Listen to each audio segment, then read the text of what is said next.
I'm Micah Horton. I'm currently a battalion chief with the Carson City Fire Department. We're out here at Fire Shows West teaching forcible entry, obviously using Forcible Entry ink doors, best ones on the market. I'm here teaching with H&H. Myself, my brother Jesse Horton, our business partner Brian Hunt, and my dad Curtis Horton are the 4 members of Hortons and Hunt LLC. My name is Jesse Horton. I'm a captain with the Carson City Fire Department. I'm one of the owners and instructors for H&H, Hortons and Hunt LLC. You know what every structure has on it? A door. I assure you, there's a door on every structure. Okay? If you take out the variable of how am I going to force this door?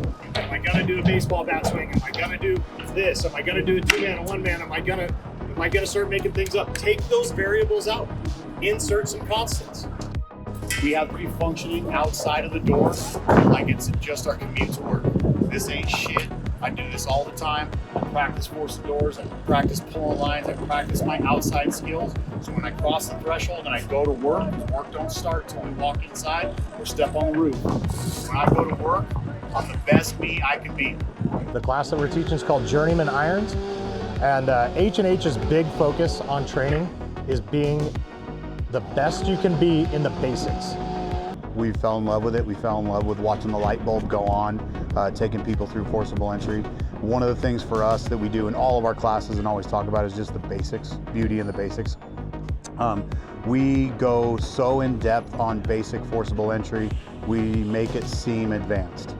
It all comes back to those basic skills, but we get down into the nitty-gritty of it.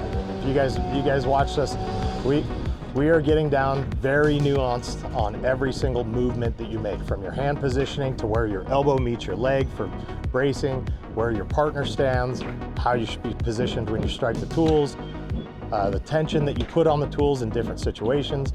So since 8 o'clock this morning, we've been working on those basics with everybody. And we get the training to where the executing basic maneuvers to the end of their vast potential makes you the advanced firefighter. So I think forcible entry is one of those ones where it's easy to showcase that. So we taught that out here today. It was successful. We had a pretty full class. Looked like the guys were having fun, so we're stoked. Have to keep that cognitive capital in reserve, because if we're out on the front lawn pulling hose like shit, getting our heart rates up into the 180s, where our cognitive function starts to decline, our gross motor skills start to decline, then we force the door and do a bunch of goofy shit we've never done before, our heart rate's up again, it takes longer to get through the door, now we're at the 4, 5, 6 minute range before we even get inside, and our heart rate's 185, where we know we're starting to creep into that black zone out of the red zone, and then we get in and we step on Mrs. Smith. You think we're going to perform real good? You think we're going to give her the best chance of life that we could have given her? We absolutely are not. Structure fires are nothing but a bunch of variables, right? They're nothing but a bunch of variables. I've never been inside this house.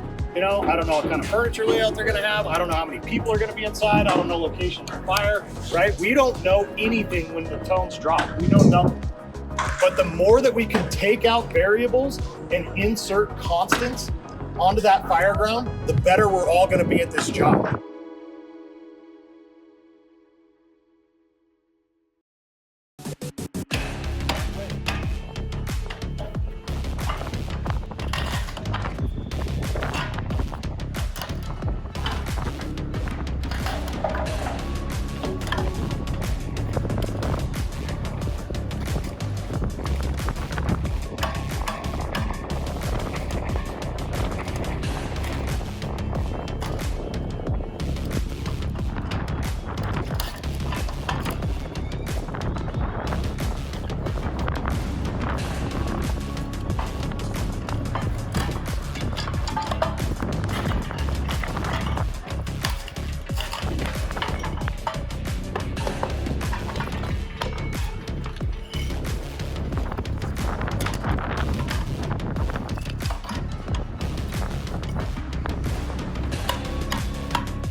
If you have the option, always finish on the outside of the tool. Always and nevers, right? So if you have the option, it's an always.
Do we always have to go twice?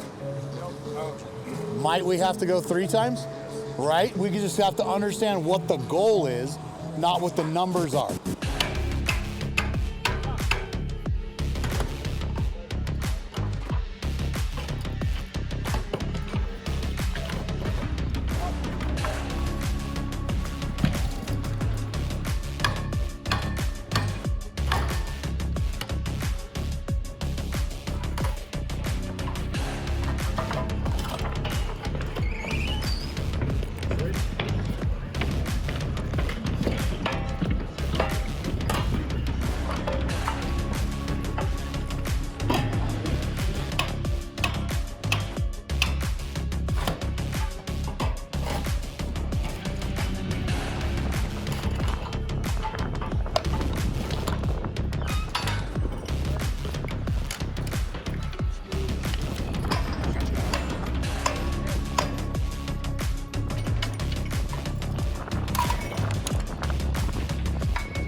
All of our stations talked about how well you were doing and how we really didn't have too much to add to critique you by the end of those stations. A $2 stopwatch from Amazon and a couple of your buddies watching, and we started to decline.